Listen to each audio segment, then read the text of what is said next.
Shalom jemaat yang dikasih Tuhan, pada hari ini kita akan diteguhkan dalam proses dinamika yang kita hadapi, pandemi dan sebagainya, untuk tetap mengalami damai dan bahagia belajar dari kebenaran firman Tuhan kita hari ini. Dari mana? Dari Kisah Para Rasul 20 ayatnya yang ke-17 sampai 38.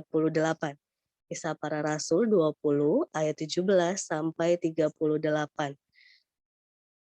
Kita akan melihat bacaan ini dengan saya menarasikannya, tapi jemaat yang dikasih Tuhan nanti boleh baca secara detail dan lengkap.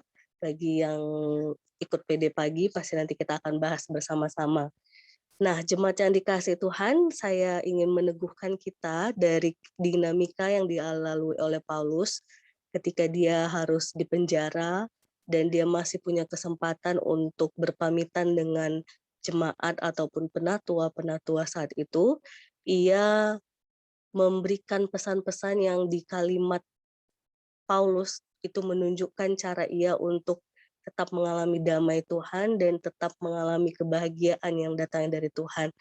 Yang pertama, ketika Paulus mengatakan, "Dan sekarang aku menyerahkan kamu kepada Tuhan dan kepada firman kasih karunia-Nya yang berkuasa membangun kamu dan menganugerahkan kepada kamu bagian yang ditentukan bagi semua orang yang telah dikuduskannya."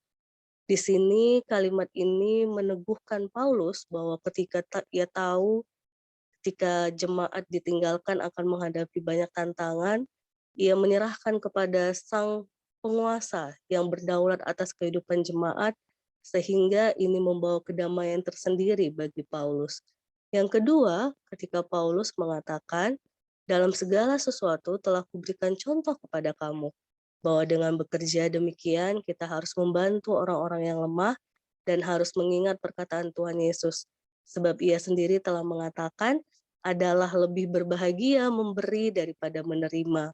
Jadi jemaat yang dikasih Tuhan, di sini pun Paulus meneguhkan jemaat untuk tetap saling berbagi, saling meneguhkan satu dengan yang lainnya dalam konteks tantangan yang mereka hadapi, dinamika jemaat, sehingga mereka terus mengalami kebahagiaan yang sejati di dalam diri mereka. Nah, dari sini jemaat yang dikasih Tuhan, kita melihat bahwa ternyata damai dan bahagia itu dapat kita alami ketika kita mampu berserah kepada Tuhan untuk dinamika sekitar yang di luar kendali diri kita. Saya yakin di tengah-tengah kondisi pandemi ini ada banyak hal yang kita maunya ini berubah, ini dan sebagainya begitu ya. Tetapi karena kondisi pandemi ini ada banyak hal yang tidak mampu kita utak-atik, yang pada akhirnya belajar dari Paulus, kita harus menyerahkannya kepada Tuhan.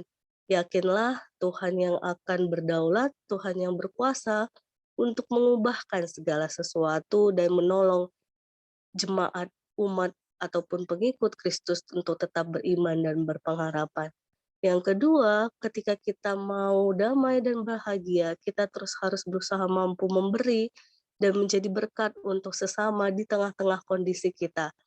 Jika karena pandemi ini banyak orang-orang di sekitar kita yang lemah karena mungkin terpapar ataupun terdampak ekonomi dan sebagainya, kita yang mampu ataupun diberkati Tuhan di tengah-tengah situasi sulit ini, jangan pernah ragu untuk berbagi, untuk menolong, untuk memberikan semangat supaya jemaat yang sedang lemah tetap mengalami kekuatan yang datangnya dari Tuhan. Dan kita pun yang berbagi ataupun yang menolong, yakinlah kita mengalami kebahagiaan yang sejati yang datangnya dari Tuhan ketika kita mampu memberi dan menjadi berkat untuk sesama. Kiranya firman Tuhan hari ini semakin meneguhkan kita untuk terus tetap mengalami kedamaian dan kebahagiaan di dalam Tuhan, agar hari-hari yang tampak sulit, tetapi hati kita tidak kekurangan sukacita. Kita terus berlimpah sukacita, kita terus berlimpah kekuatan di dalam Tuhan yang menjadi sumber pertolongan kita.